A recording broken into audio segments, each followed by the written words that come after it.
Hello tout le monde, je suis Kevin Razi et vous êtes dans CKR, le podcast préféré de vos podcasteurs préférés. C'est toujours un honneur et un privilège de pouvoir regarder l'actualité à travers les médias. Tu connais Chacal, ici c'est la loi CKR qu'on défend.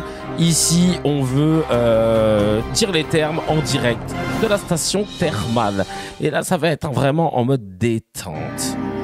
Parce que je peux pas parler trop fort déjà, donc il va falloir que je me calme, il va falloir que je mette une oreille comme ça, histoire d'être sûr que je suis pas en train de faire chier tous mes voisins. On va faire un déstockage de tout ce qu'il y avait sur le Telegram. Ça peut durer 20 minutes comme ça peut durer 4 heures. J'espère que vous êtes prêts. Mais c'est parti. On y va. Ok. Yeah. Je vais poser mon micro parce que j'en ai marre de le tenir. Yeah. Allez, c'est parti. Je me mets bien. Je me pose. Allez hop. On commence déjà avec les réactions sur le dernier épisode, Chacal. Bah ouais, le dernier épisode, l'épisode 143, il y a eu pas mal de messages. Rita qui nous dit encore une pépite, les CKR. Nous sommes fiers d'être des Crocs. Merci beaucoup. Ça fait plaisir. Merci beaucoup, Rita. On a Canary qui dit bravo Kevin et force à la chaîne. Merci. Merci pour le soutien et la force, c'est gentil. Gigi qui dit si seulement Pascal Gauche existait et tu m'as régalé avec ton interprétation de Sursis. Toujours au tape le cas. J'avoue, je me suis lâché là-dessus. J'ai kiffé. Enfin tu streams à tes horaires F Society. Moi c'est le matin Chacal, là c'est exceptionnel, c'est parce que je suis en tournée. Nadia qui nous dit bonjour Kevin, toujours un plaisir de t'écouter avec tes fous rires et surtout tes réflexions sur l'actualité très bonnes. Merci encore pour ton message et pour tous vos messages, merci mille fois. Je tenais à vous dire qu'aujourd'hui j'étais à Salanches pour jouer le spectacle Passeport d'Alexis Michalik, pièce dans laquelle je joue. Et je rappelle, pour celles et ceux qui sont en région parisienne, que je fais mes dernières dates, je tire ma référence, c'est le Barreau d'honneur du 9 au 21 décembre au Théâtre de la Renaissance, si vous voulez me voir une dernière fois sur scène dans ce projet, en attendant la comédie musicale Monerville qui se monte petit à petit tranquillement et mon retour en solo sur scène. Aujourd'hui j'ai eu la chance à Salanches de pouvoir rencontrer 3 cracks, une famille, un daron, une daronne, c'est Giflox Gangs que vous voyez souvent et qui sont les cracks de la première heure qui nous ont soutenus comme ils le pouvaient financièrement, à proposer aussi leur prestat parce qu'ils ont un cabinet médical. Bon, vous me corrigez si je me trompe. Et donc le truc c'est qu'ils ont proposé gracieusement d'aider les cracks, d'accompagnement thérapeutique, etc. Ils sont adorables. C'est un daron, une daronne et leur fille. Et franchement, bah voilà, on est de la même génération. Je dis daron, daronne, ça fait tout de suite yeux, mais on est de la même génération. Et franchement, j'ai trop kiffé les rencontrer. Ils m'ont fait un petit cadeau trop mignon. Et puis c'est trop marrant parce qu'ils regardent le CKR en famille. Ils ont engrainé leur fille aussi, qui regarde. Et sa fille qui me dit, mais tu sais que moi, je lâche des kouloutamem et genre, il y en a, ils captent pas ce que je dis et tout. Et ça tape des kouloutamem normales au téléphone. Et franchement, et voilà. Et ils sont trop contents d'avoir de faire partie, tu vois, de cette petite communauté de cracks. Et voilà, je tenais à les remercier sincèrement parce que ça a été une rencontre de ouf. Ils ont égayé ma soirée. Vraiment adorable. Merci Giflo Gangs. Et trop content de vous compter parmi nos cracks de la première heure. Hâte de pouvoir vous revoir. On reviendra avec tous les cracks en Haute-Savoie pour faire un événement. Quand on va commencer à peser fort, là, on pourra remplir des zéniths. Bon, après, t'as vu, les zéniths, c'est pas forcément le truc le plus, on va dire, intimiste. Mais mon but, voilà, c'est Kouloutamem, c'est devenu une ref carrément. Non, mais c'est dingue. Et de les voir regarder CKR en famille, leur fille a 17 ans, la plus jeune, ça fait tellement plaisir. Non, je suis trop chanceux de vous avoir. Et j'espère sincèrement qu'on va pouvoir faire grandir cette communauté, mais avec des gens cool, avec ce qui nous caractérise, c'est-à-dire l'humour de gamin, mais le regard éclairé sur les injustices liées aux médias, liées au traitement médiatique, comment ils essayent de nous diviser. Et vraiment, si je reçois encore des messages, je suppute que c'est un compte privé de l'animateur que vous connaissez tous, qui m'aime pas, parce qu'il écrit pareil. Persuadé que tu sais, je suis tout seul. Alors ça fait quoi d'avoir raté ta carrière? Alors ça fait quoi que plus personne te calcule, etc.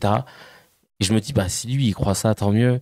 Mais c'est pas à quel point on a une communauté de ouf. C'est pour ça que chacune de vos de vos démarches, chaque like, chaque partage. Par exemple, tu vois, j'ai appris que J-Flow Games, lui, il faisait tourner sur YouTube il les regardait sur Twitch et sur YouTube, il les fait tourner pour que ça génère des sous avec les pubs. Bah, tu vois, ça m'a touché de ouf qu'il le fasse parce que moi, je vous le dis, faites-le et tout, mais je sais qu'il y en a, toute personne le fait. Et le fait de savoir qu'il y en a qui le font, là, de voir plein de Tipeee de 1 euro, 4 euros par mois et tout qui sont en train de tomber depuis quelques jours, de voir comment les gens ils se mobilisent. Et je sais pas si vous vous rendez compte de la force que vous pouvez avoir quand je vois que hier à la Funky Family là, on est allé voir la Funky Family, SDM, Franglish à la maison de la radio. C'était l'Adami qui nous avait invité. L'Adami, le truc pour lequel je fais le court métrage. Et il y a des gens qui m'arrêtent, ils me disent hey, la loi CKR, moi je suis chaud, j'ai converti ma fille aussi, elle regarde, elle vous suit maintenant dans CKR. C'était une daronne qui était avec sa fille qui devait avoir 20 piges. Et après, t'as un autre gars, pareil, avec son gamin qui dit hey, moi je te suis, hein, et on est d'accord, hein, de toute façon, on va la faire passer cette loi. Et je vous jure de me dire ah ben en fait, tu te balades dans la rue, parce que moi, frère, je prends le métro pour me déplacer quand je suis pas en vélo, et je suis au contact du peuple tous les jours, tu vois, et de voir les gens qui t'arrêtent comme ça, peu importe où tu vas, et qui te disent, et qui suivent. Et tu dis, mais en fait, on peut représenter quelque chose, hein. C'est pas des blagues. C'est pas des blagues, il se passe vraiment quelque chose. Ça crée vraiment une émulation. Moi, ce que je veux, c'est créer cette émulation intellectuelle et culturelle. Et de blagues de gamin. Voilà, c'est ça un peu comment je caractérise. Mais vraiment, merci mille fois pour tout. C'est vraiment un plaisir de vous avoir. C'est le Cracks d'or. La vidéo est décalée, mais le son est bon. Vous avez le même souci. Possible. Parce que là, je suis en partage de connexion 5G, Chacal. Je sais même pas si ça existe de pouvoir streamer comme ça. Mhm. Ouais. C'est, on va la faire en mode radio, hein. Et puis vous rattraperez le replay. On va tout de suite passer à la petite news HMD, celle qui fait plaisir.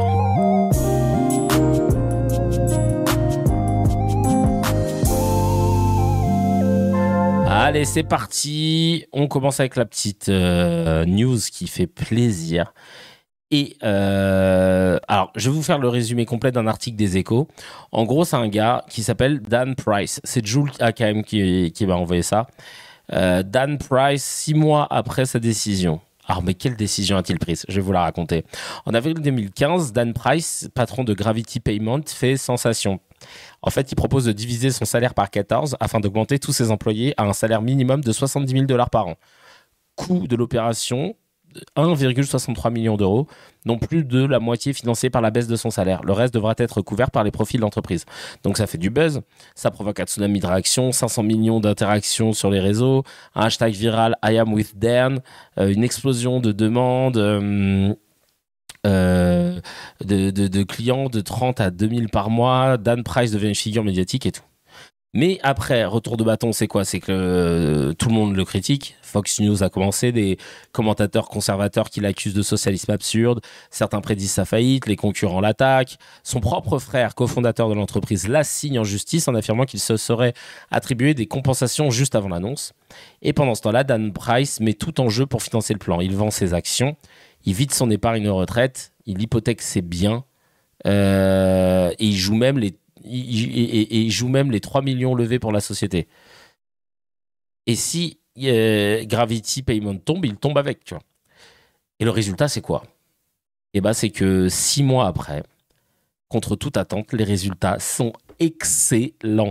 Le chiffre d'affaires a doublé, les profits ont doublé, les clients, la fidélisation des clients aussi, elle a augmenté de 4 points pour cent. Il y a eu 2 départs, mais 10 nouvelles embauches. L'initiative a amélioré la vie des employés en grande difficulté financière, renforçant Price dans sa conviction morale. Et donc, du coup, la seule vraie menace, c'est l'incertitude quant à la plainte de son frère Lucas, examinée il y a de cela 10 ans. L'affaire pourrait coûter près d'1 million d'euros en frais juridiques et potentiellement détruire l'entreprise si le jugement lui est défavorable. Mais le monde entier observe l'expérience Price. Et soit ça devient un modèle de réussite sociale, soit ce sera un exemple utilisé pour prouver que ça ne marche pas. Mais là, pour l'instant, force est de constater que ça marche. Donc, bravo. Bravo à Dan Price. Et on espère que les patrons vont tout ça. Et moi, je vous le dis, hein, dès qu'on crée la CKR, je vais faire une annonce de levée de fonds comme tout le monde, là. Dès qu'on crée le think tank CKR, qu'on embauche du monde et tout, on va faire pareil, Chacal. On va faire pareil. Allez, on passe au Medzé.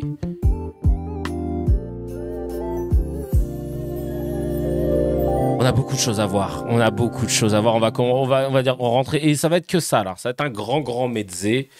C'est le déstockage. On fait ça de temps en temps quand en fait il n'y a pas une news particulière qui se détache ou alors parce que on n'a pas assez d'éléments pour pouvoir faire un scan. Alors on passe à un grand déstockage parce qu'évidemment on pourrait parler de Boualem Sansal, on pourrait parler des commémorations du 13 novembre qui d'ailleurs ont suscité chez certains droitards l'envie de vouloir tout ramener à la stigmatisation d'une partie de notre population.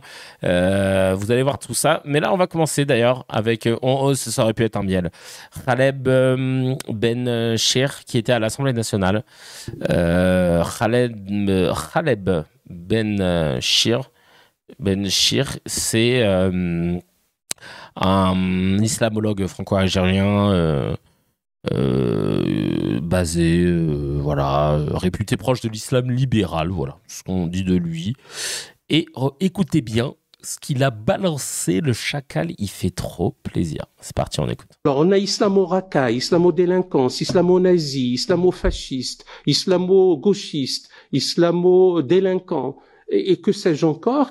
Et cette appellation avec le préfixe islamo accolé à tout ce qui est négatif ne peut pas perdurer. Ce n'est pas possible. Prenez une autre tradition religieuse de nos jours, je ne parle pas de ce qui a pu se passer à travers l'histoire, et imaginez un instant que l'on puisse avoir comme préfixe ou des noms composés avec christiano, judéo, ou même la franc-maçonnerie, etc., de nos jours, avec délinquance, fascisme, nazisme, gauchisme, que sais-je encore. S'il y a un mot dont on gagnerait à le bannir du vocabulaire, y compris de la classe politique, c'est islamo-gauchisme. Parce que islamo, ça renvoie d'abord à l'islam, tradition, religion et civilisation. Mais islamo-gauchisme, que je sache, n'a pas de valeur ni scientifique, ni même de bon sens. Merci beaucoup, monsieur Khaleb Ben Shir, qui a dit les termes en direct de la station thermale. Je suis totalement d'accord avec lui, j'ai rien d'autre à ajouter. On passe à la suite, c'est le mec qui veut pas faire d'émission, il veut aller dormir.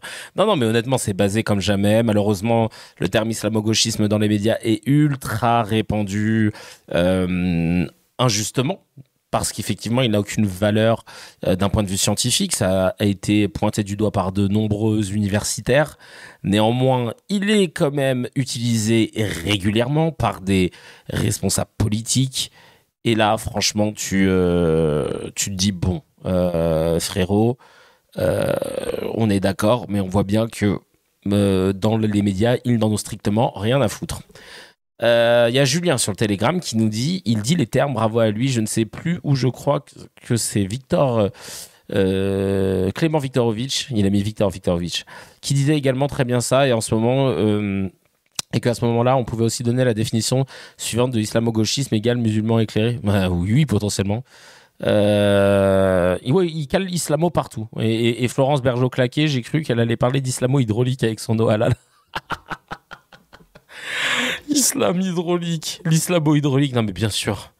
Non, franchement, c'est et en fait c'est dangereux parce que bah voilà, bon, il a tout bien répété, je vais pas le dire. Pour revenir sur Clément Viktorovitch, il disait par rapport au mot islamophobe notamment que vous avez vu en France, hein, les politiques, quand tu leur dis que ils sont islamophobes ou que c'est de l'islamophobie ce qu'ils font ou ce qu'ils disent, ils vont dire mais attendez, l'islamophobie c'est pas illégal, c'est une peur de l'islam, donc en fait c'est légitime.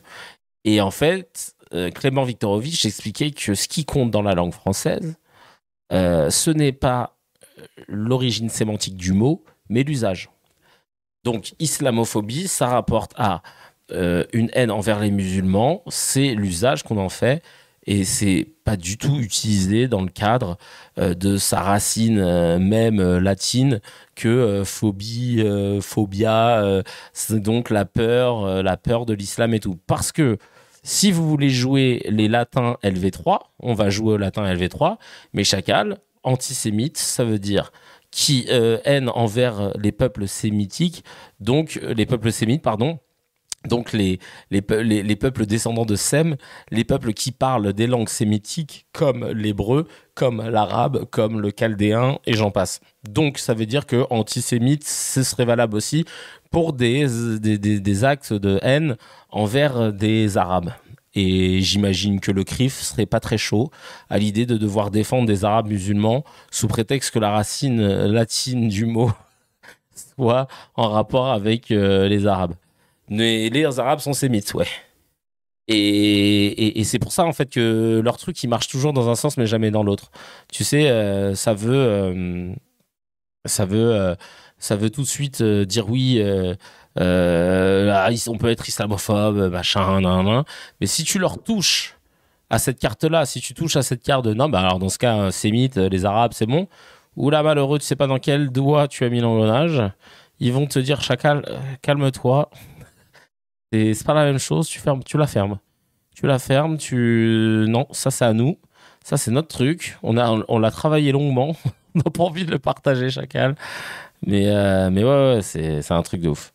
Je suis en train de regarder sur Twitch vite fait là, mais je vais éteindre ça parce que ça va faire ramer. Je voulais voir un peu comment ça se passait. Je vais couper mes navigateurs que j'utilise pas en vrai parce que sinon je vais couper le Discord. Je vais couper le cordon aussi, hein, je vais pas vous mentir. Alors, après cette bonne vanne, je laisse juste WhatsApp parce que comme j'ai pas mon portable sous les yeux, étant donné que je l'utilise pour filmer, il y a de l'islamo-latence ou c'est juste moi? Non, disons qu'il y a une latence charnelle, hein, parce que je suis en 5G là. Je suis actuellement en partage de connexion avec mon téléphone portable. Il y a le Braun Pivet. Pour une fois, je valide. Elle a recadré très sèchement un député Rassemblement National. Et franchement, il méritait. On écoute. Madame Rousseau, est-ce que vous pourriez éviter d'hurler quand vous prenez la parole? Vous nous cassez les oreilles.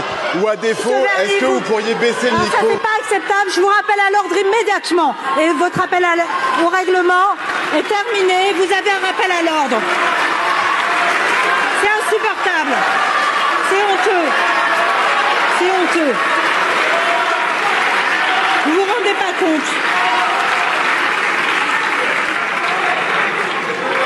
Et je vous indique d'ailleurs que sur 2 précédentes interventions, à nouveau qui visaient Madame Rousseau, j'ai prononcé, pas plus tard qu'il y a quelques minutes, 2 rappels à l'ordre également. Je ne tolérerai aucune attaque sexiste dans cet hémicycle. C'est fini. C'est fini.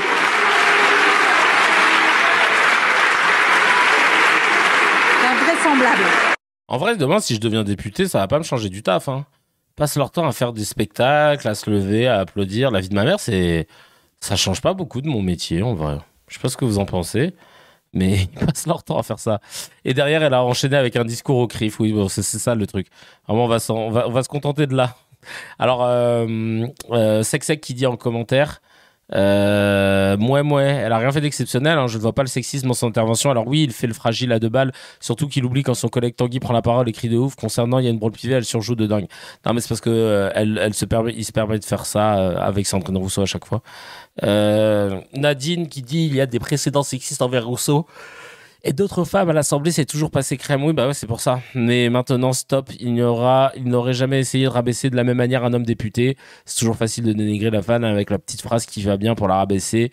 Et Baba qui dit une merde, ça reste une merde. Et c'est bien conclu. On va avec Charlotte Dornelas qui est toujours islamophobe. Ça bouge pas. On est là, hein. Islamophobie, tu connais.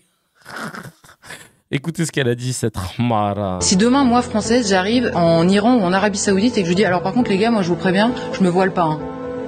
C'est quoi la réaction, en fait? On va me dire, mais t'es gentil, en fait, tu viens dans notre pays, c'est la règle, tu vas la suivre. Parce que culturellement, chez nous, les femmes se couvrent la tête. Personne n'aurait l'idée de le faire, quoi. On se pose jamais la question à l'envers. Et donc, moi, c'est cette question-là où on se dit, est-ce qu'il est possible simplement de vous dire ça? Il y a aucune injure, il y a pas d'attaque. Il n'y a pas de haine. Il y a évidemment pas de haine, c'est pas la question. C'est important.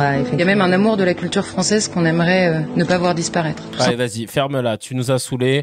Il y a beaucoup de choses, beaucoup de merde qu'elle dit dans son truc, hein, dans sa diatribe. S'habiller comme on veut, c'est pas un marqueur qui fait la différence entre une démocratie et une dictature. Je te pose la question. Je pose la question. S'habiller comme on veut, c'est pas un marqueur qui fait la différence entre une démocratie et une dictature. La police du vêtement, c'était en Iran, si je dis pas de bêtises, ou en Afghanistan. Bah, donc du coup, là, en fait, toi, tu t'inscris dans quoi? La France, tu l'inscris dans quoi? Dans quel arc? T'es con, en fait, hein? T'es passionnément con, hein? T'es passionnément abruti. Toi, ça se voit, tu te laves le cerveau en avalant de la bétadine, mais vraiment, elle est où ta logique incontestable, là? En plus, contrairement à l'Iran ou à l'Afghanistan, on est un pays laïque. Donc, par conséquent, on ne doit ni imposer ni empêcher. Alors que eux, c'est des pays musulmans. Et dans un pays laïque, on protège les gens qui pratiquent leur religion et on protège celles et ceux qui n'ont pas envie de pratiquer. Alors, je sais pas, t'es bête ou c'est comment? Et t'es payé combien, toi, chez CNews? 5, 6, 7K? C'est bien. Donc là, se comparer à une dictature, c'est pas ouf. Et c'est ce que t'es en train de faire, Charlotte. Abruti fini. Vraiment, y a rien qui va, quoi. Y a rien qui est réussi dans ce que t'as essayé de faire. T'es passionnément islamophobe, passionnément buveuse de shampoing, passionnément abruti. Vraiment, ouais, c'est islamo-laïque. Elle est charnellement conne, voilà, c'est ça. Elle a la connerie charnelle. Elle est autant payée que les députés pour juste raconter de la merde, quoi. Juste sortir des trucs de IFIAC. Ou de IFIAC, ou de la nouvelle... Merde, attends, est-ce que je l'ai? J'ai un nouvel institut. J'ai un nouvel institut que je vais vous mettre. Est-ce que vous connaissez l'Institut IFIAC? On ne le présente plus, l'Institut IFIAC... qui est Charlotte Abruti, oh, je te jure. Il y a l'Institut IFIAC, mais il y a aussi une nouvelle source que j'ai pu créer et j'en suis divinement fier. Et c'est pas peu de le dire, divinement, et je pèse mes mots. Je vous présente la source officielle. Non, j'ai pas rajouté la crotte de nez parce que je trouve ça dégueulasse, Jules. Tu me feras pas faire ça. C'est la source au pif. La source au pif. La sauce au pif. Ça, c'est la nouvelle source à la mode. C'est celle que je vais sortir à chaque fois qu'il y a quelqu'un qui va sortir quelque chose. Ben voilà, comme ça, de façon approximative. C'est au pif, le nouvel institut. On continue notre déstockage avec... Alors attends, il y a des messages. Kanan qui dit, et puis c'est tout simplement faux, en Arabie Saoudite les expatriés sont pas tenus de se voiler, et puis de manière générale les Français en pays musulmans se fichent éperdument des us et coutumes locaux. J'avoue. Coucou le chat, comme ça Kevin, tu testes un nouvel angle? Non, c'est parce que je suis dans une chambre d'hôtel, j'ai pas pris un trépied pour mon téléphone, et donc là je l'ai posé sur une boîte en carton qui fait office de boîte de bouteilles, des bouteilles que Giflo Gangs m'ont offert. Voilà, merci beaucoup encore. Meilleur Habib avait posté un screen d'une conversation SMS avec Macron. Vous avez vu ce truc-là qui est quand même assez lunaire. Il veut nous faire croire qu'il a réglé un queutru ultra deep, tu sais, ultra touchy en SMS. Je vais vous passer les SMS parce que c'est assez lunaire. Et genre Macron, tu sais, genre Macron lui répond, déjà la vie de ma mère. Genre Macron lui répond. Et vraiment, ça sent le mytho à plein nez. Mais je sais pas si... Parce que Macron ne va pas commenter, je pense pas. Mais je vais vous montrer. Il est ridicule, le facoco, le passionnément facochère. Alors, Meilleur Habib qui dit « Je viens de recevoir un message du président de la République. Il n'y aura pas de boycott des sociétés israéliennes. L'affaire est réglée. Je tiens à remercier. » Et là, on voit « Je me suis engagé à intervenir auprès de toi. C'est ce que j'ai fait. Tu es le seul qui peut inverser cette décision. Dans l'attente de ton retour. Respectueusement, je t'embrasse. Meilleur. » Macron lui aurait répondu « Affaire réglée. Bise. » Merci Emmanuel. Affaire réglée. Zarma. Comment ça se voit qu'il ment? Je sais pas comment vous le dire. Je le sens, je le sais, il se fout de toi, quoi. Alors pourquoi il avait fait ça? Parce que il avait dit quel immense scandale, quelle honte. À quelques heures de l'ouverture la France interdit à 8 sociétés israéliennes pourtant inscrites d'exposer au salon Millipol de 2025. J'ai été contacté par l'avocat d'une de ces sociétés tout en étant pourtant cadré jusqu'à ce qu'il y a quelques heures. L'annulation a eu lieu suite à une intervention directe du gouvernement français auprès de la direction Millipol. Les sociétés israéliennes vont être remboursées. Quelle farce, quel scandale. Ah oui, d'accord, donc c'est ça qu'il fait. Et finalement, il a géré le truc Zarma. Il a fait une note vocale de 1,47 à Macron. Genre, j'aurais envie de me buter, moi, de savoir que ce passionnément sioniste m'envoie une note vocale aussi longue, putain. À me casser les pieds, là, dire hey, t'as vu, machin. Oh là là là là. Vraiment, je suis sûr qu'il ment, j'arrive pas à croire. Même en x2, c'est lent. Écoutez. Là, alors, on sait pas ce qu'il y a écrit. Il y en a plein qu'on traduit. Le message, c'est genre, ouais, je vais demander ce que je peux faire, je sais plus quoi. Non, mais vraiment. Et donc là, il lui a dit, tu sais, qui croppe pas, là? Genre, t'as Malka qui t'envoie un message perso. Toi, tu laisses ça là. Tu me diras comme un boomer qu'il est, mais déjà, c'est chelou le bail. Vraiment, tout est bizarre dans ce qu'il a fait. On n'aime pas, on le sent pas. On sent qu'il fait ça pour faire l'intéressant parce que c'est son père, il a même pas de mandat en plus.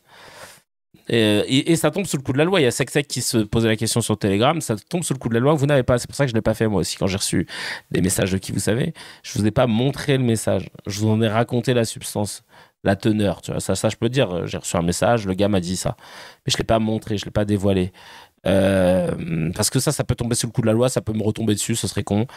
Mais au-delà de ça, vraiment le mec il monte, voilà, il dit mec tu montes des échanges WhatsApp du président, tu crois que c'est ton type, la vie de ma mère il a cru que c'était son type. Il y a Mac SL01 qui dit mais quel connard qui croit qu'il peut pisser sur qui il veut, il parle de haine alors que les portes de l'Elysée lui sont ouvertes, comportement de sioniste. Ah bah là l'entrisme, je suis désolé le vocal plus long que l'incarcération de Sarko. Meilleur van. Affaire réglée, je te bloque dans 5 minutes pour plus avoir à te parler, je te jure. Aurore Berger qui parle encore et toujours d'antisémitisme parce que apparemment c'est sa seule fonction, comme vous pourrez le constater. Et là, vous allez voir, pareil, sous la loi CKR, elle aurait été tenue de rectifier sous 48 heures ses propos, de les ajuster ou bien de s'excuser sous peine de blâme. Et elle, j'aimerais bien qu'elle en chope 2 direct des blâmes. Écoutez cet extrait et je vous le débunk juste après. On a 1 jeune sur 3 qui considère que c'est normal de s'en prendre physiquement à une personne, à un Français juif, en raison de la situation au Proche-Orient. Ça devrait, là, tous nous révolter, parce que ça, oui, c'est criminel. Est-ce qu'il y a Et on a évidemment un sujet politique. Moi, je l'ai dit de manière très claire à l'Assemblée nationale, en disant que le nouvel antisémitisme se résumait en 3 lettres, LFI. Donc je suis très à l'aise pour le dire. Je l'ai dit publiquement à l'Assemblée nationale et je le dis aussi en plateau. Non, mais le point commun entre le dossier des retraites et le dossier de l'antisémitisme, c'est le manque de courage. Mais vous donnez les verges pour vous faire battre. Si la situation est telle que vous dites un Français sur 3, un jeune sur 3 qui estime qu'il est légitime de s'en prendre à un Français juif, bah à ce moment-là, il fallait participer à la marche contre l'antisémitisme. Ouais, bon, lui, voilà, il reprend le truc. Mais bon, t'as vu, il met des petites précautions parce qu'il sent qu'il y a anguille sous roche. Bah, bien sûr qu'il y a anguille sous roche. Aurore Berger, donc là, elle a manipulé les sondages. Alors, évidemment, personne pour la reprendre. La loi CKR aurait été la bienvenue et aurait été sans pitié. Le rapport reconnaissance d'un État palestinien et antisémitisme, le regard des Français, pose la question suivante. Écoutez bien la manipulation. Des Français juifs sont pris à partie en raison de leur soutien réel ou supposé au gouvernement israélien. Comment qualifiez-vous ces comportements? Résultat pour les 18-24 ans, 31% considèrent ce comportement justifié. 69% considèrent pas justifié. Les mensonges d'Aurore Berger. Mensonge 1, substitution sémantique. Prendre à partie signifie interpeller, voire accuser quelqu'un dans un débat, une discussion. Source, Le Figaro. Il s'agit d'interpellation verbale et non d'agression physique. Berger transforme délibérément des propos en coups et blessures. Et le mensonge numéro 2, c'est la généralisation abusive. Le chiffre de 31% concerne uniquement une courte tranche sur 6 ans, à savoir les 18-24 ans. Pas les jeunes en général. Donc pour l'ensemble des Français, c'est 19%. Mensonge. 3, la décontextualisation. Le sondage évoque le soutien réel ou supposé au gouvernement israélien. Berger généralise à la situation au Proche-Orient pour élargir artificiellement le propos. Donc vraiment, elle blâme direct si elle ne s'excuse pas sous 48 heures avec la loi CKR, parce que ça s'applique évidemment à toutes celles et ceux qui interviennent sur des médias d'information et même les politiques. Et si un politique n'a plus le droit de parler dans les médias, c'est son problème. Et même si tu as un mandat, ça ne t'exonère pas de la loi, en fait. Tu es traité comme tout le monde. Je suis désolé. Et même si ça devait arriver au président, alors ce serait cocasse, mais même si ça devait arriver au président. Parce que là, clairement, elle attise la haine en manipulant un sondage, tout simplement. C'est un truc de ouf. C'est un truc de ouf ce qu'elle a fait.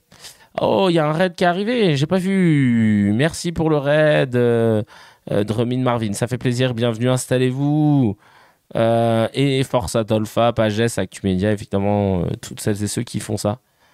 On enchaîne on enchaîne avec la suite. Mais en tout cas, franchement, Aurore Berger, mais va te fouder.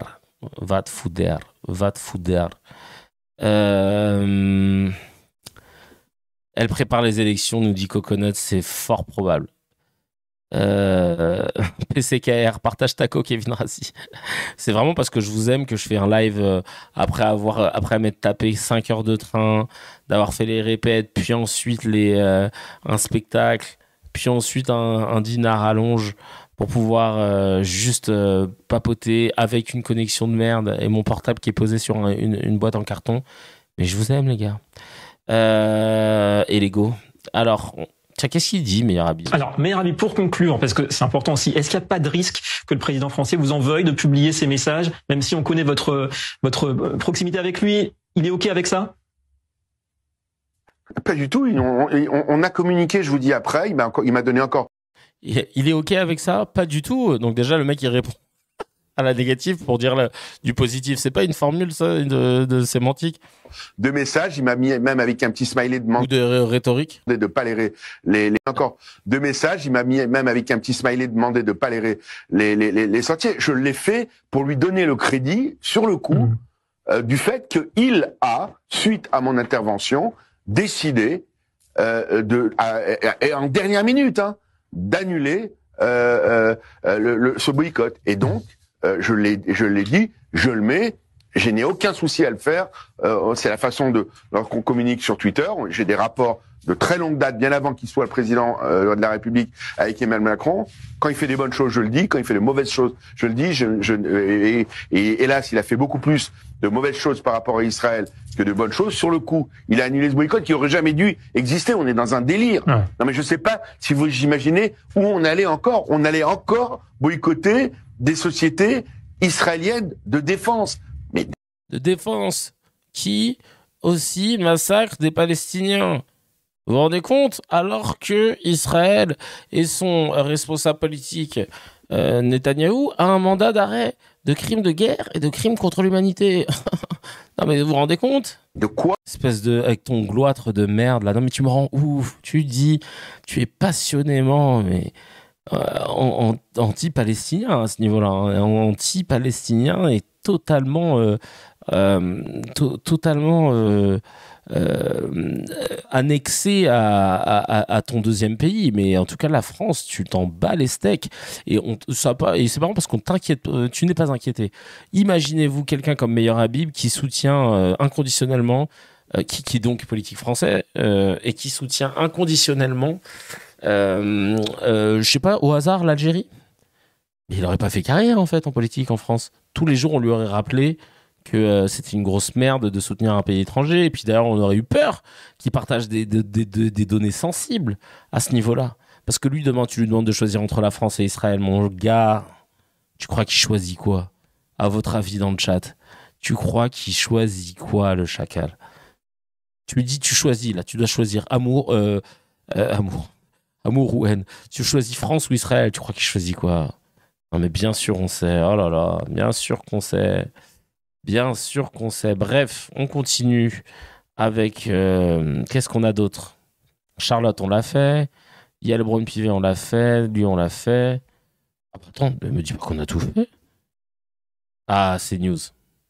Évidemment, ils nous en ont sorti un nouveau, là. Un nouveau gars. Non, ils ont ressorti Bilal Aposta. Et regardez ce que Bilal Aposta... On dirait qu'il vient ici juste pour chier sur l'islam. Regardez. Quand tu pètes, tu te laves les pieds. Voilà, dans l'islam, quand on pète, on refait ses ablutions. Mais ça n'a aucun sens. Quand on pète. Ah, pardon. Pardon, je suis un peu cru. Quand il y a un vent. Quand il y a un vent. Je préfère. Quand il y a un vent, Gardons on se un lave les langage pieds. satire. Excusez-moi. Je la remets parce que c'est très court. Et regardez comment il est fier, ce bon toutou là, le toutou des apostats, le toutou des fachos. Vous avez vu, je crache bien sur les miens. Hein, vous aimez bien quand je crache sur les miens. Qu'est-ce que vous en pensez? Quand tu pètes, tu te laves les pieds. Voilà, dans l'islam, quand on pète, on refait ses ablutions. Mais ça n'a aucun sens. Quand on pète. Ah, pardon. Pardon. Ça n'a aucun sens. Quand on pète, on se lave les pieds. Ça n'a aucun sens. Quand on pète, on se lave les pieds. Et quand il pète, il trouve son slip. Et quand... Non mais vraiment. Faut qu'il se mange un vent dans la gueule, je te jure. Non mais vraiment, lui, il me débecte. Il me débecte. Et c'est pas parce qu'il est apostat, comme les apostats pourraient me le dire sur X, parce que c'est une communauté de fachos très puissant. Mais c'est parce que vous, bande de chacals, vous quittez une religion parce qu'elle ne vous plaît pas, parce qu'elle vous a fait du mal, et c'est tout à votre honneur de le faire. Et vous avez de la chance, on est dans un pays qui le permet. Mais alors ensuite, de faire une carrière sur... je m'appelle Kevin Aposta et je vais faire ma chaîne YouTube Kevin Aposta, je lis les livres Aposta et tout. Donc, on va dire, en fait, la religion, tu l'aimais bien, dis donc, pour en faire ton gagne-pain. Parce que je sais pas, moi, je veux dire, je veux quitter quelque chose, je veux plus en parler. C'est bon. Et là, bizarrement, besoin de ramener sa science, de ramener sa gueule non-stop à chier sur la religion que t'as quittée. Mais tous les jours, tu entends parler. Chacal quitte là, qu'est-ce qu'il fait? Vraiment, je sais pas quoi dire. Il y a Noévé qui nous a pondu un 16. Il a mis sur Telegram, alors déjà Myriam qui dit... il a voulu ridiculiser une pratique, il s'est lui-même ridiculisé au point de ne pas trouver écho sur le plateau alors qu'ils n'ont pas besoin d'être encouragés pour ça. Mais oui, parce que tu veux qu'on te sorte des trucs cons, tu veux qu'on te dise « Ah, tiens, dans le judaïsme, tu ne faut pas manger avec les couverts avec lesquels t'as manipulé du fromage ou du lait. Faut pas que après tu manges de la viande avec, faut pas mélanger le lait et la viande. » Et t'es là, ah bon, d'accord, bon, pourquoi? Ok, non... et puis il y a toujours des stories si tu grattes machin là tu dis en islam quand tu pètes tu dois te laver les pieds. Ah quoi? Non, parce qu'en fait tu dois refaire tes ablutions machin. En fait reprends le truc sur la base, tu vois. C'est quoi les ablutions, dans quelles circonstances on les fait, quelle est la symbolique des ablutions, parce que les ablutions on ne parle pas d'aller dans un bain et de frotter tes yep avec une brosse en crin de cheval, hein.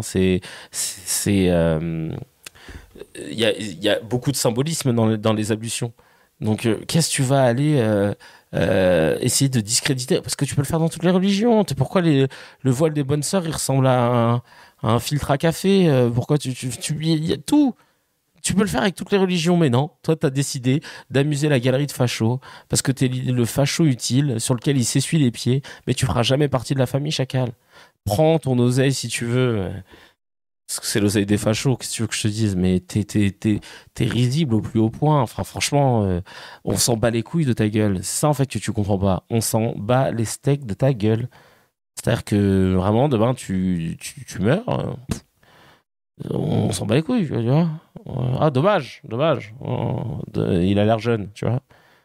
Et tu vis, on s'en bat aussi les couilles. En fait, c'est juste ça, notre rapport avec toi, hein.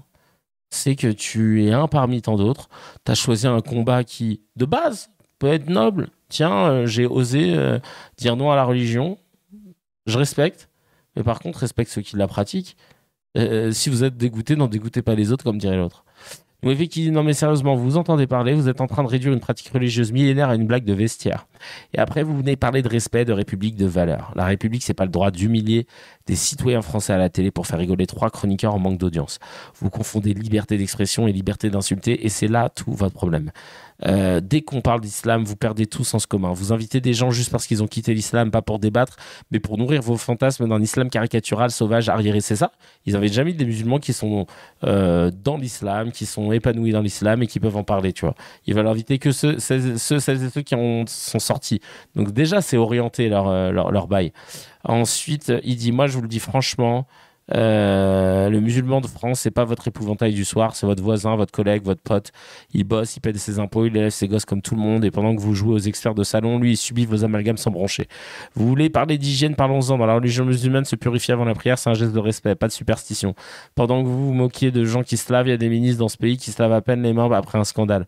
Oh, et vous savez quoi? Vous n'êtes pas en train de ridiculiser l'islam, vous êtes juste en train de ridiculiser votre propre ignorance. L'islam, lui, continuera d'exister, continuera d'être pratiqué, continuera d'éduquer à la justice, à la patience et au respect pendant que vos émissions continueront de chercher le buzz.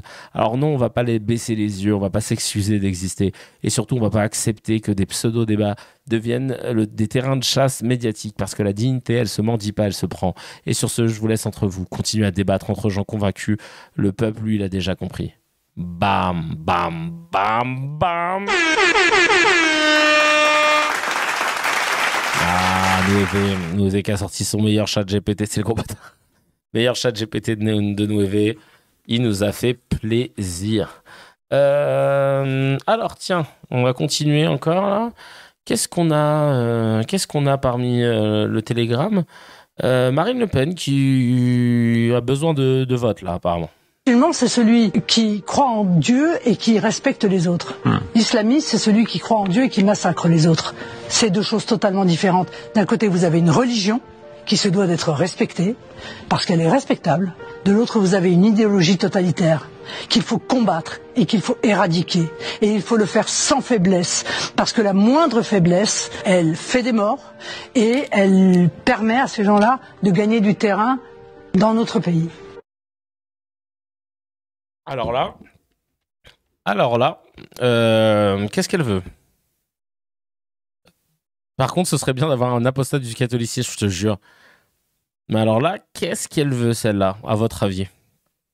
En tout cas, ce qu'elle a dit, c'était logique, c'est ce qu'on pense tous. Mais c'est rigolo. C'est rigolo aujourd'hui de se dire que c'est Marine Le Pen qui sort ce genre de choses, mais que Bruno Retailleau serait incapable de le faire, par exemple. C'est ça qui est marrant. C'est ça qui est vraiment marrant dans cette affaire.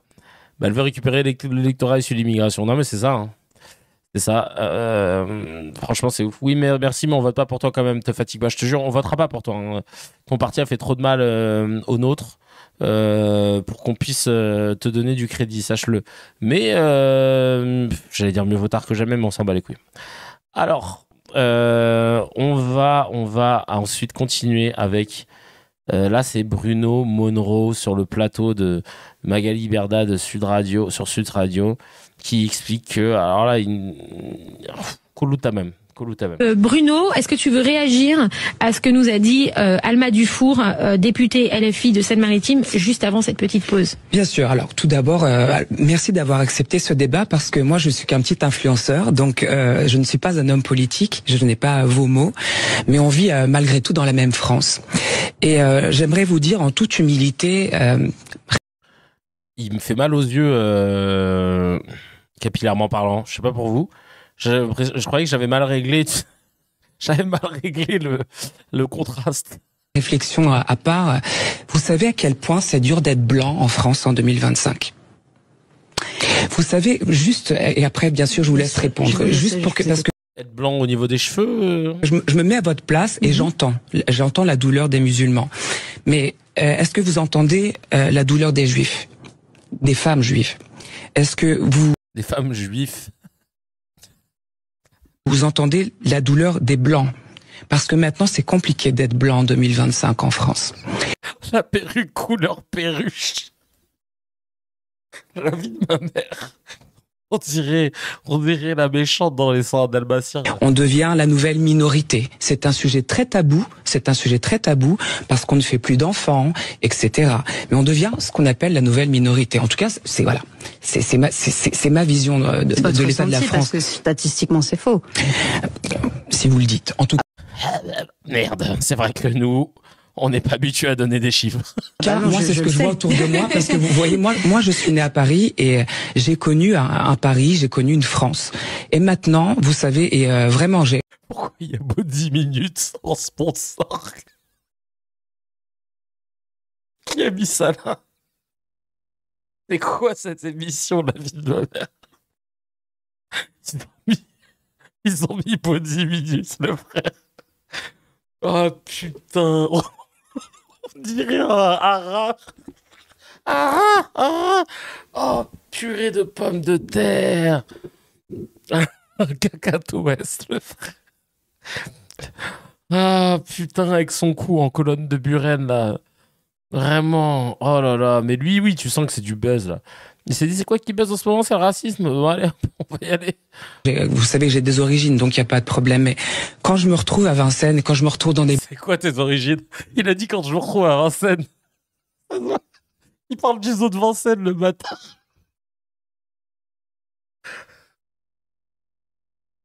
C'est ça ses origines, mon frère. Ses origines, c'est quoi? C'est le... C'est quel c'est les vagues migratoires, lui, c'est quoi? C'est par rapport aux oiseaux, c'est... Je sais pas, ma mère est cacatoès. Ma mère est cacatoès, mon père est Ara du Nord. Donc voilà, je vois très bien. Je vois très bien ce que c'est. Oh putain. Ah oui, Sud Radio, on avait dit pas le physique, mais il est déjà assez compensé. Non, c'est vrai. Je suis pas raciste, j'ai des origines. Ah, mais je te jure.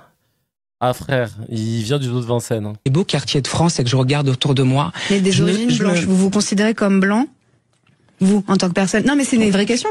Parce que quelles origines? Non, j'ai des origines. Ma mère est brésilienne, voilà. Mon père est portugais, donc... Ma mère est brésilienne, mon père est portugais. Enfin voilà, je suis stigmatisé en tant que blanc. Vas-y, ma mère est cacatoès, mon père est pigeon. Je suis métisse. Comme vous pouvez le voir sur mon pelage, je suis un métisse en fait. Oh purée de pommes de terre. Je suis un enfant du monde, c'est pas ça le problème. Je vous demande tout simplement, parce qu'on est toujours en train de dire que les musulmans sont victimes de tout. Mais vous savez, madame, je vais vous donner un exemple tout simple pour que vous compreniez le fond de ma pensée. Moi, quand je vais à Carrefour, il y a des... Allez, c'est parti pour... Vous avez capté tout de suite. Ça, c'est quand on n'a pas de source. On y va, on lance le fameux... Je vous le mets ici. Là, il n'a pas de source. Donc, vous savez ce qu'il a fait, hein? Hop, au pif. Là, il nous sort du au pif, là. C'est parti. Rayon halal. Mais il n'y a pas de rayon pour les juifs. Et il n'y a pas de rayon pour les autres religions. Donc, pour moi, les victimes et les personnes stigmatisées... Il n'y a pas de rayon pour les juifs. Il n'y a pas de rayon pour les autres religions. Ah, putain. Ah, j'ai raté le raid de Linguisticaël. Merci beaucoup, Linguisticaël. Et désolé pour la connexion. Je suis dans un hôtel en partage de quoi avec mon téléphone portable. Oh putain. On est 165. Putain, parce que moi, j'ai rien qui s'affiche sur mon... Ah, lourd. Stigmatisés en France, c'est pas les musulmans. Eux, c'est les gens qu'on voit partout représenter la... Mais c'est quoi les autres rayons que tu devrais avoir, du coup? La France à l'Eurovision. Par exemple, Bilal Hassani, Slimane, toujours des musulmans. Vous me l'accorderez. Bon, ça, je suis pas des gens qu'on choisit pour l'Eurovision. Voilà, moi, pour le coup, je suis chanteur, donc précision joue quand même. Bien sûr. On trouve des rayons cachers à Carrefour en plus. Oui, pas tous les carrefours, mais je dis d'un point de vue général, vous voyez. Et on trouve pas des rayons végétariens dans toutes les... Des rayons chrétiens catho, c'est connu. Je suis pas un marché de France. On est d'accord, mais... En plus, il dit de la merde. Il y a 0,1% de la population, c'est ça, si je dis pas de bêtises, qui est 0,5 y a environ 600 000 juifs en France. Donc si tu rentres dans un magasin et qu'il n'y a pas de rayon cachère, c'est qu'il y a sûrement une communauté très faible de Français de confession juive qui habitent dans l'endroit, en fait, tout simplement, voilà. Et parce qu'il y a des magasins cachers spécialisés, si besoin. Par exemple, moi, j'ai grandi dans le 19e arrondissement, 20-1 représente. Tu vas sur la rue Petit, il y a plein de magasins cachers parce qu'il y a une forte communauté juive dans le 19e. Donc, c'est sûr que si tu vas... je sais pas, moi, si tu vas à Mitry-Mori ou à Rungis et que tu dis, ouais, c'est abusé, il y a que du Hallel, un chacal. Est-ce qu'il y a des juifs déjà? Genre, est-ce qu'il y en a assez pour que le magasin, parce que je te rappelle qu'un magasin qui met du Hallel, c'est pas une pression, hein. C'est pas une pression qui se mange, hein. C'est de l'oseille qui rentre, hein. Faut pas oublier, hein. Il est vraiment con, le cacatoès, hein, mais vraiment... Mais vous m'accorderez qu'il y a plus de halal en France que de rayons pour les juifs et d'autres religions. Vous me l'accorderez quand même, ça, quoi. Je sais pas, parce que... Vous faites vos courses ou vous commandez... Bah oui, elle fait ses courses. Et donc, elle fait pas ses courses dans tous les magasins de France. Donc, chacal, c'est pas parce que tu vas dans 2 magasins que t'as capté tout ce qui se passe en France. Il y a un moment, en fait, il faut que tu... je sais pas, tu comprennes que ça se passe pas comme ça, en fait. C'est pour ça qu'on a des gens qui font des statistiques, c'est pour ça qu'on a des gens qui font des études. Lui, il croit que tu fais les courses dans un magasin, t'as vu toute la France.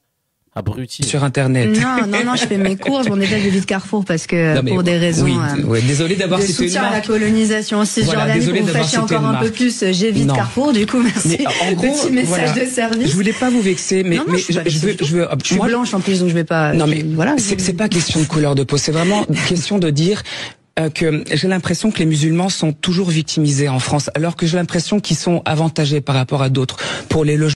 Mais il dit n'importe quoi. Logements sociaux, pour 1 milliard de choses. Honnêtement, je vous le dis. Pour les logements sociaux, pour 1 milliard de choses, mais tu nous prouves que dalle. J'ai envie de te jeter une tarte à la crème dans le visage. Tu entends? Je veux recevoir un nouvel institut.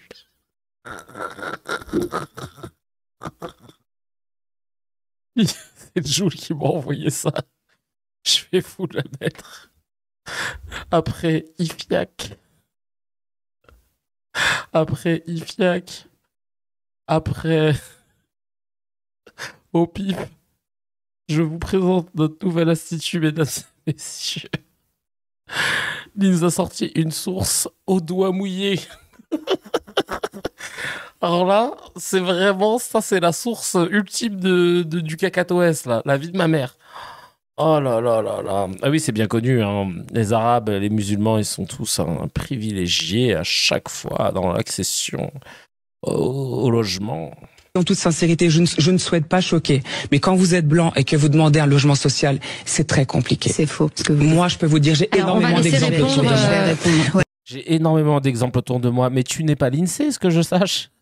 Tu n'es pas IFOP, tu n'es pas un institut de recherche, tu n'es pas un universitaire à toi tout seul, tu ne représentes pas Donc ta gueule en fait.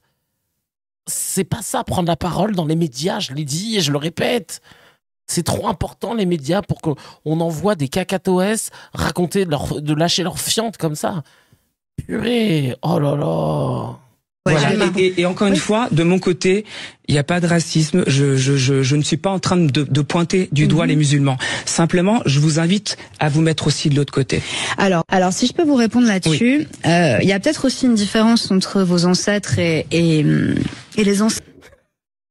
Dur de trouver un logement pour un cacatoès. Peut-être de ceux que vous dites être grand remplacés, enfin être venus pour nous grand remplacer et ne pas respecter. Prince, lui c'est Prince de Lu surtout. C'est suffisamment l'identité française, quelle que soit ce qu'on met derrière, parce que je vais vous répondre là-dessus aussi.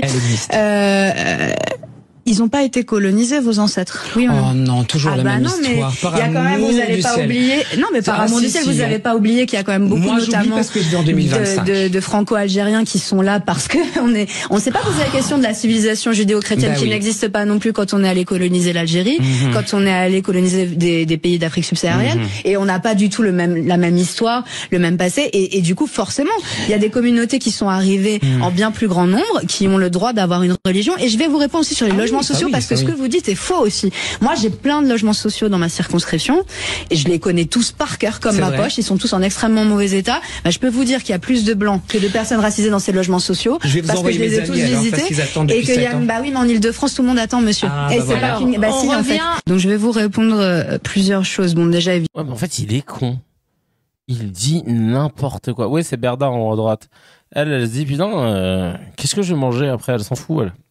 Évidemment, statistiquement, ce que vous avez dit est faux. Enfin, je veux dire, en France, la majorité des citoyens et des citoyennes sont des blancs. Bon, mais ça, c'est vraiment, c'est même pas le sujet du débat. Mais ensuite, sur la question des discriminations subies par les musulmans et les musulmanes, elles sont réelles. Et au contraire, je pense qu'il n'y a aucun blanc en France qui a dû changer de nom pour trouver un travail et a dû, parce qu'il avait été refusé 36 fois en envoyant des CV. Ça, c'est une...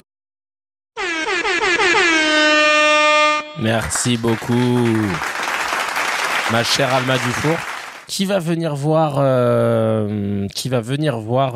Passeport. Je l'ai invité à venir voir Passeport. Là, j'attends sa réponse. Une réalité très très brute que beaucoup de jeunes, notamment et beaucoup de juifs aussi doivent faire. Mais sans doute, et justement, et ça il faut qu'on en parle. Jamais. Mais il faut qu'on en parle. Mais ce que je veux dire, c'est que le fait, et ça par contre, vous parliez des blancs, vous me parliez pas de la judaïté. Ah non, j'ai donné l'exemple des juifs. Là, je vous réponds sur les personnes blanches avec des noms à connotation.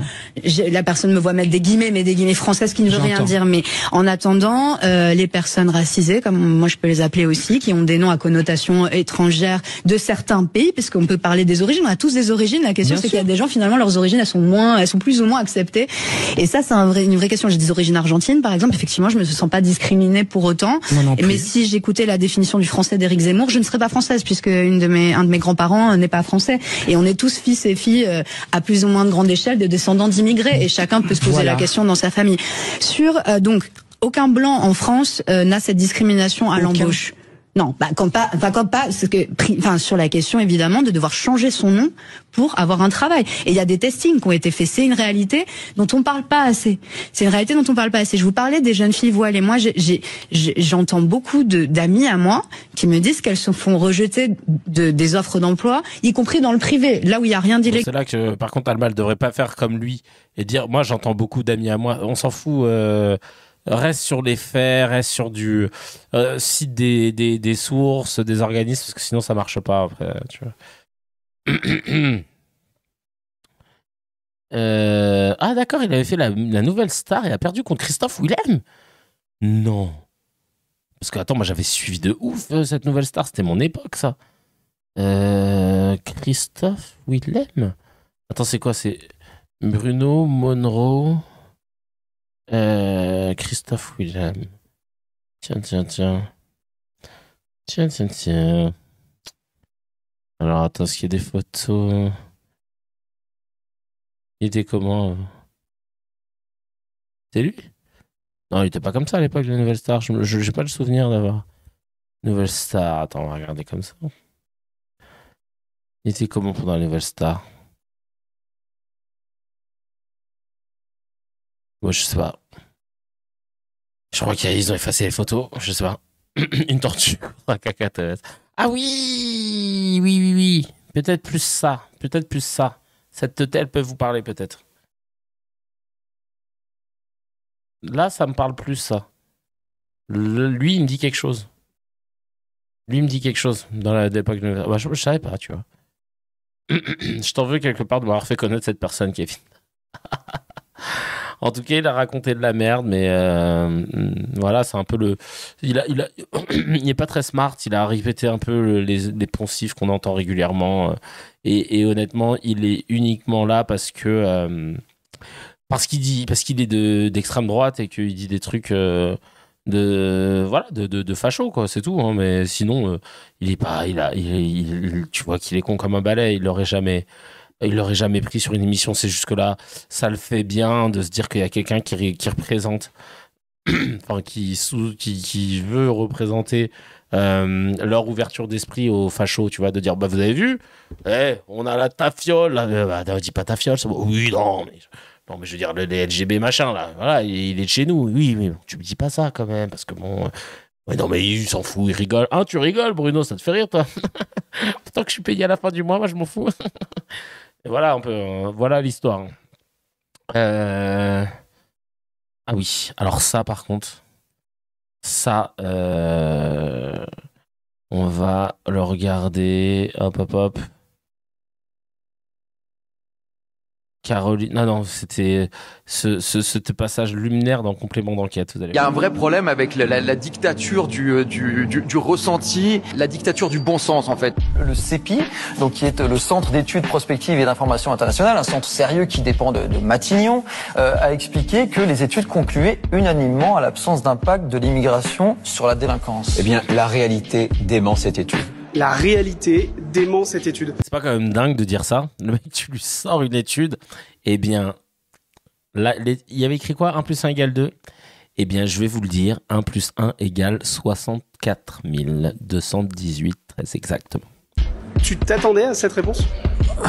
Oui et non, malheureusement, c'est effectivement une réponse qu'on entend de plus en plus. Il y a un vrai problème avec la dictature du ressenti, la dictature du bon sens en fait. Les faits et la science ont, j'ai l'impression, de moins en moins d'importance face au ressenti des gens. Dans l'extrait qu'on passe, tu viens avec une étude carrée, t'expliques très clairement. Et ce qui est terrible, c'est que ça dure encore longtemps et après coup, on se prend presque une leçon de morale de la part de Bruno Retailleau qui dit mais peut-être que vous à France Télévisions, vous en gros les journalistes, vous ne voulez pas la voir cette réalité, mais moi je la vois. Moi je parle avec les vrais gens, moi Bruno Retailleau, et c'est assez terrible parce que il y a presque un retournement de la situation, c'est-à-dire que nous on ne fait que s'appuyer sur des études scientifiques. Mais vous savez, peut-être que à France Télévisions vous ne voulez pas voir la réalité, mais les Français ils la voient. Ce qui a changé ces toutes dernières années.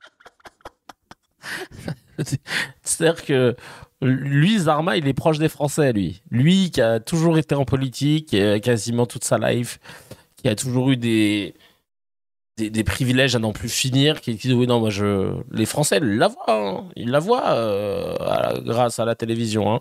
Années, c'est le fait qu'on ait aujourd'hui des médias, des chaînes de télévision, des médias institutionnalisés qui servent ce discours de post-vérité. Et ça, pour le coup, c'est quelque chose de relativement nouveau. L'histoire de Retailleau, elle s'est pas arrêtée après la diffusion du complément d'enquête. Le lendemain, CNews a fait une spéciale déni du service public. Il y avait un grand bandeau, le service public immigrationniste, et l'émission commence par Geoffroy Lejeune, directeur de la rédaction du JDD, par le passé condamné pour incitation à la haine raciale, qui dit mais regardez, vous avez vu cette interview où Alex c'est un fanatique, il faut le déradicaliser. Enfin, c'est d'une violence folle, sans aucun argument scientifique. Et donc c'est peut-être ça qui a changé, c'est-à-dire que les politiques racontent n'importe quoi. Je suis pas sûr que ça date de 2025. Qu'en revanche aujourd'hui ils puissent s'appuyer sur des groupes de médias qui quelque part peuvent valider des fake news. Je te jure, il a vu la réalité des Français à la place Beauvau. Des biais, des manipulations. Je pense que c'est quelque chose de relativement nouveau, relativement inquiétant. Ouais, c'est inquiétant, et c'est pour ça que la loi Sequer, qui, je le rappelle, condamne toute personne qui prend la parole dans des médias d'information, télé ou radio, à devoir se justifier sous 48 heures jour ouvré quand on dit quelque chose de faux ou de non sourcé. Là, clairement, Retailleau, et d'ailleurs, on te laisse 48 heures pour le prouver ou t'excuser. Et j'adore le truc de l'excuse, parce qu'en fait, je sais qu'il y a des gens qui ont trop d'ego pour avouer, pour utiliser cette opportunité-là, et d'avouer leur défaite. Et Retailleau, là, concrètement, il mangera un blâme. Concrètement, Retailleau mangera un blâme, et il en mangera un deuxième pour abattre le voile. Vraiment, on fera un alinéa spécial. Et en fait, on aurait eu un truc sans précédent. Enfin, si, sans précédent, c'est faux, parce que Gaston Monnerville, qui a été président du Sénat pendant 21 ans, sur ses 8 dernières années de mandat, il a été boycotté des médias. Il avait l'interdiction de parler à la radio et à la télé. Donc en fait, c'est possible. C'est De Gaulle hein, qui avait demandé. Donc en fait, c'est possible. Donc en fait, oui. En fait, non, c'est vrai. La loi Sequer pourrait le faire.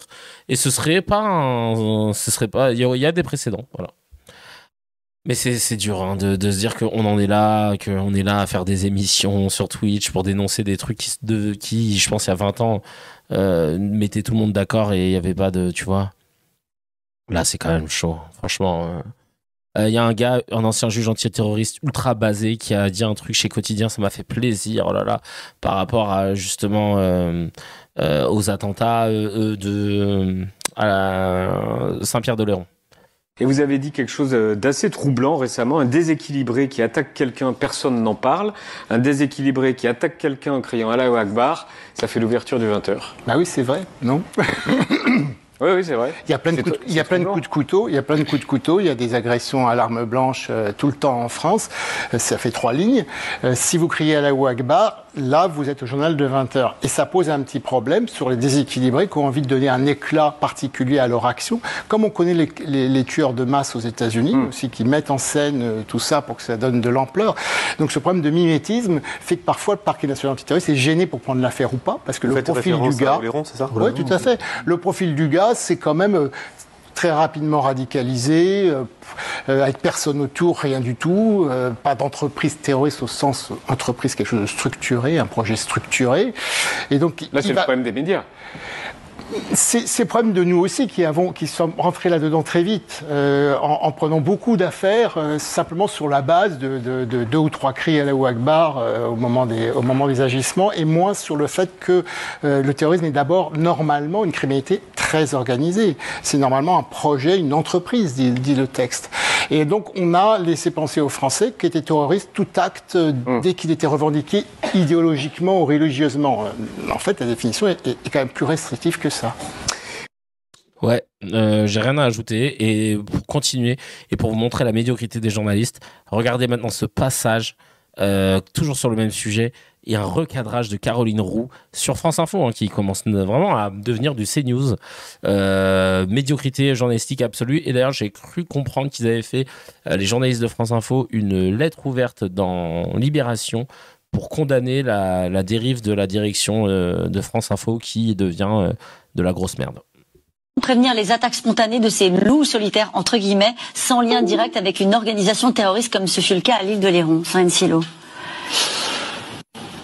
L'île de Léron, c'était pas un attentat terroriste. Justement, c'est ce que suggère cette question. Ça n'a pas été qualifié comme un acte terroriste. L'homme avait 35 ans, polytoxicomane, et il dit avoir suivi les ordres d'Allah, lui intimant de faire un sacrifice. Oui, mais Allah n'est pas le dirigeant d'une organisation terroriste. Il y a une différence. Moi, je me souviens. Ça, on faut encore le prouver. Non. Pourquoi? L'autre, il a dit, ça, faut encore le prouver, mais tu veux quoi? Bah vas-y, va sur société.com, tu tapes Allah, tu vas voir s'il y a pas une société à son nom, s'il n'y a pas un sirette, s'il n'y a pas un truc qui traîne, des statues. Non mais vraiment France Info, vraiment dans quel pays vit-on? C'est un truc de ouf. C'est quand même ça. Non, faut encore le prouver, parce que je suis sûr que je peux te trouver une SARL ou une SASU. Oh, purée de pommes de terre, mais c'est pas vrai. Il y a là sur LinkedIn.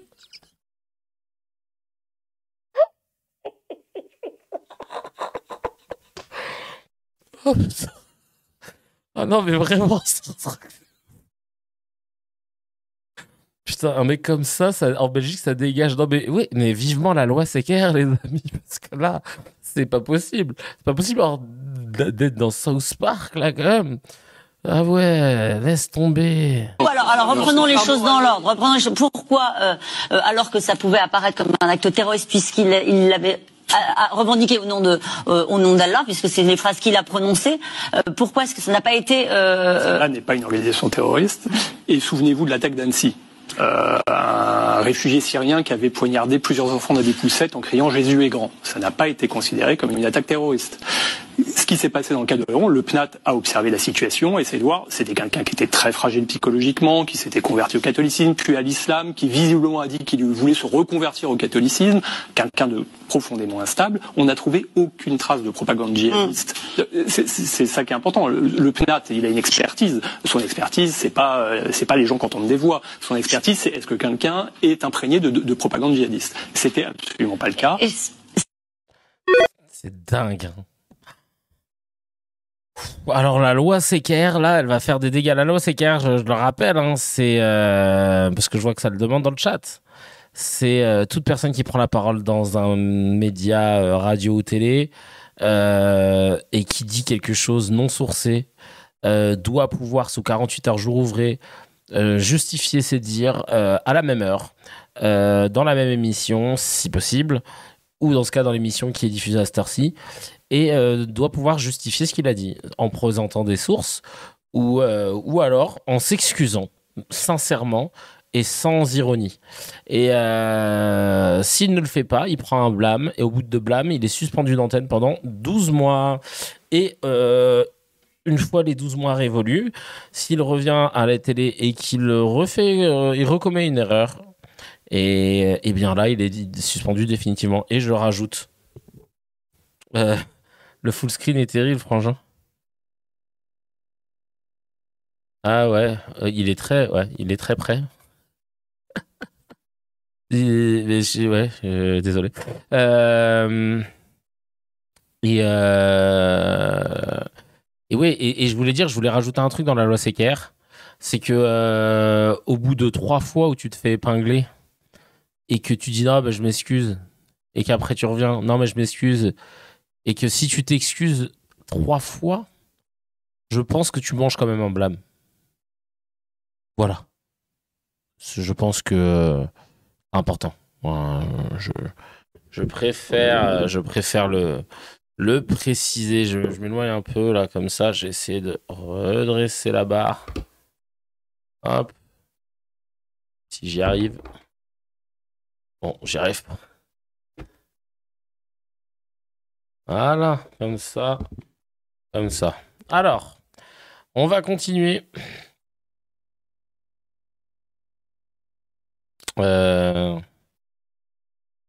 Kouloutamem, désolé, ça doit bugger, hein, j'ai pas la main. Merci de le préciser. Tu Kouloutamem. Allez, dernière petite. Qu'est-ce que j'ai là dans ma besace? Le 2 poids 2 mesures de France Info quand même, je le rappelle, hein, quand Manuel Bompard a Kouloutamem notre cher Alix, il n'y a pas eu de suite, hein, c'est la direction qui est venue s'excuser. Quand c'est, je le rappelle, cette personne dont on ne connaît pas l'identité, qui avait mis otage au lieu de prisonnier sur le bandeau de France Télé, c'était pas pareil. Regardez, je vous le montre, hein, lors des questions politiques dont le député Manuel Bompard était invité, des questions d'Alix Bouillaguet sur Zoran Mamdani ont suscité des interrogations de nos auditeurs. Déjà, c'est pas des interrogations. C'est juste, elle a dit de la merde, parce que elle a dit faux, elle s'est fait rembarrer à 3 reprises. Radio France et France Télévisions, ils répondent. C'est même pas Alix Bouillaguet qui doit se responsabiliser par rapport à la merde qu'elle a sortie. Et là, si je regarde comment ils ont réagi suite à la banderole où il y avait écrit otage au lieu de prisonnier, à la suite d'une erreur inadmissible, un titre totalement inapproprié concernant la situation au Proche-Orient a été brièvement diffusé dans un de nos journaux sur France Info, Canal 27. Le responsable a été suspendu. Nous présentons toutes nos excuses aux téléspectateurs. J'espère qu'ils nous pardonneront. S'il vous plaît. Bande de sous-merde, putain. Franchement, c'est dégueulasse. Honnêtement, c'est dégueulasse. Quand tu vois ça, tu te dis, mais purée de pommes de terre. C'est quand même scandaleux ce qu'on vit. On vit dans une époque. On vit dans une époque où où il y a elle, Au poids on de la l'invite mesure, partout. pourquoi ? Parce qu'on a d'un côté les tabasseurs de flics, les voyous qui sont dehors dans notre pays, et d'un autre côté, on a un ancien président de la République qui est derrière les barreaux. Aujourd'hui, on a dans notre pays des magistrats qui vont s'arroger de décider qui peut parler, qui peut être élu, qui peut être brisé. On a peut-être demain la favorite à l'élection présidentielle, Marine Le Pen, qui ne pourra pas être candidate. Pourquoi ? Parce que les magistrats l'ont décidé. Donc c'est quand même très grave. Mais t'es con ou quoi ? T'es passionnément conne ou c'est comment ? Elle a pas détourné 4 millions d'euros là, dans un système avec plusieurs personnes depuis 10 ans ? C'est pas parce que les magistrats ont décidé, c'est parce qu'en fait, de base, on détourne pas des millions d'euros, en fait, d'argent public. Idem pour Sarkozy, c'est pas parce que les magistrats... Non. Il est pas en prison parce qu'on en avait marre de sa gueule. Bah sinon, frère, on aurait mis Hollande, on aurait mis tout le monde. Mais comment tu peux dire des conneries comme ça ? Mais elle est complètement finie à la pisse, celle-là. C'est pas vrai, hein. Franchement, c'est... franchement, c'est chaud. C'est la fille d'un sénateur. Non, mais il manque 800 bouts dans son histoire, là, vraiment. Ah ouais, vraiment. Par contre, elle, j'admire son courage de se faire couler ta main 3 fois par semaine partout, dans les médias, et de revenir en force. Ouais, bah là, elle s'est fait la main au centre de formation, là. Elle est sur Radio Shalom. Elle s'est dit, là, je peux y aller tranquille, je suis à la maison. Là, en bas, elle est en pyjama, hein, mais... Là, ça va, tu vois. Là, tu peux essuyer le plâtre, t'es en sparring partner. Mais par contre, quand t'es sur CNews, t'as intérêt à avoir t'as intérêt d'avoir les reins solides, quoi. Mais purée de pommes de terre, quoi, putain. Oh là là là là là. Et ils essayent de nous la vendre comme la prochaine, quoi, tu vois. Dharma. C'est la prochaine hit girl politique qu'il va falloir suivre, quoi. D'ailleurs, tiens, le troll de Bompard, qu'est-ce que je l'aime par rapport à ce que je vous disais juste avant, qu'on voit l'autre abruti qui boit de la bétadine pour se laver le cerveau. Manuel Bompard qui dit cette fois Lucky Luke a fait le pont en rapport avec le message de l'autre. Vraiment, mais lèche fiac de Muriel Attal qui dit on a immédiatement réagi, Caroline. La direction de l'info et France TV ont été des Lucky Luke. C'était pour avoir modifié justement ce fameux synthé là de 100 otages palestiniens. Ils en ont fait une affaire d'État et là ça va. De quoi l'autre, on a une journaliste qui a fait un sans faute, elle a fait sans faute à la suite. Non, ça va. Le principal c'est la santé.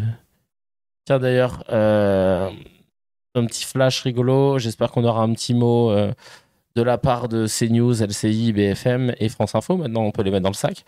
Les prisons françaises connaissent un pic de détenus d'extrême droite depuis 2016-2017. Constate un rapport de l'administration pénitentiaire.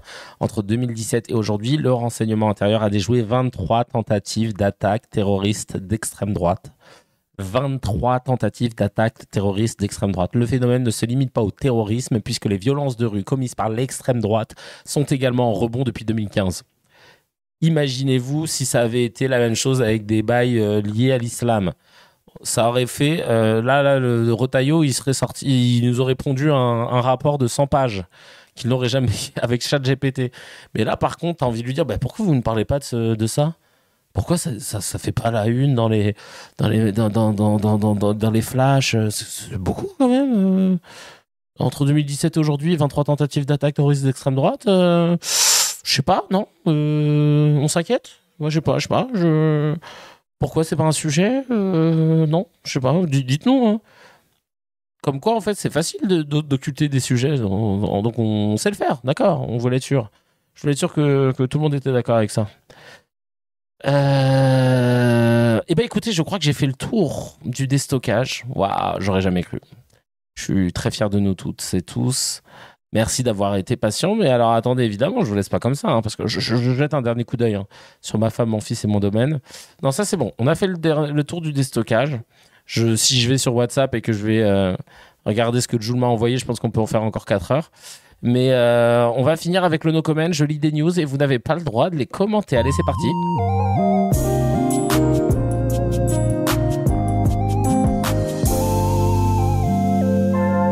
Le no comment, on l'adore. Tu le sais, tu l'aimes, toi aussi. Allez, c'est parti pour le no comment. Je lis des news. Je n'ai pas le droit de les commenter, vous non plus. Allez, c'est parti. Le groupe Casino utilise l'arrondi en caisse pour financer des écoles privées hors contrat proches de la droite conservatrice.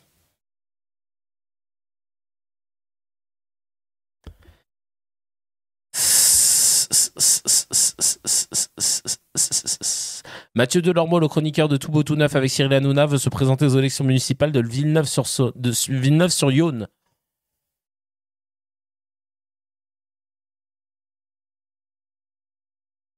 En France, au salon Millipol, l'événement majeur mondial de la sécurité, 39 stands seront occupés par des entreprises israéliennes.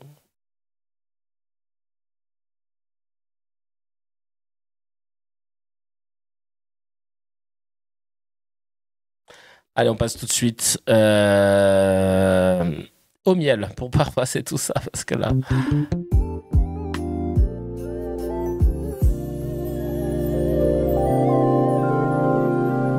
Et là, le miel est signé François Burgat qui dit les termes en direct de la station thermale. Il nous fait plaisir.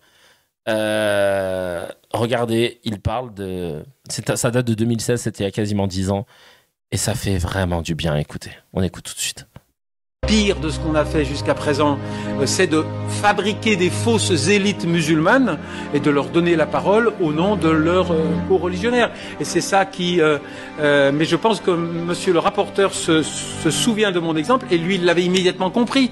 Parce que j'imagine que quand il entend l'imam Chalroumi parler au nom des musulmans, alors qu'on a choisi ce monsieur pour son incapacité abyssale à aligner 3 phrases, eh bien, il se sent humilié, ostracisé, stigmatisé, comme absolument tout Français de confession musulmane qui dit mais quel est ce système qui me fait représenter par des gens dans lesquels je ne me reconnais pas. Donc on a déjà là qu'on peut toucher du doigt et qui coûte pas cher un dysfonctionnement des mécanismes de représentation des musulmans. Nous ne souhaitons alors des Chalroumi, il y a le modèle analphabète et il y a le modèle savant. C'est-à-dire que dans l'espace public, nous n'acceptons que les musulmans amputés de toute dimension oppositionnelle. Merci 1000 fois. Merci 1 million de fois et que ce message résonne encore et encore et encore. Si vous voulez citer ces phrases-là, mais notez-les. En tout cas, ça fait trop plaisir. Merci 1000 fois d'avoir été si nombreux malgré la connexion pétée que j'ai dans cet hôtel en partage de connexion avec mon portable. Je pensais pas qu'on pouvait le faire, mais on l'a fait. Vous êtes au top. Merci 1000 fois les cracks. J'ai trop de la chance de vous avoir. Pour le soutien, n'hésitez pas à envoyer toute la force que vous pouvez. Renouveler vos Twitch, vos sub Twitch avec Amazon Prime parce que vous avez le droit à un sub gratuit par mois. Je sais pas pourquoi il l'automatise pas, on en parlait avec Giflo Gangs. Merci d'ailleurs encore pour cette belle rencontre qu'ils m'ont faite en Haute-Savoie à Salanches. À toutes celles et ceux qui partagent à gauche à droite, qui essayent de grappiller du terrain et de fil en aiguille nos idées, elles se répandent et ça c'est grâce à vous. On est ensemble et je vous dis à la semaine prochaine. Ciao ciao.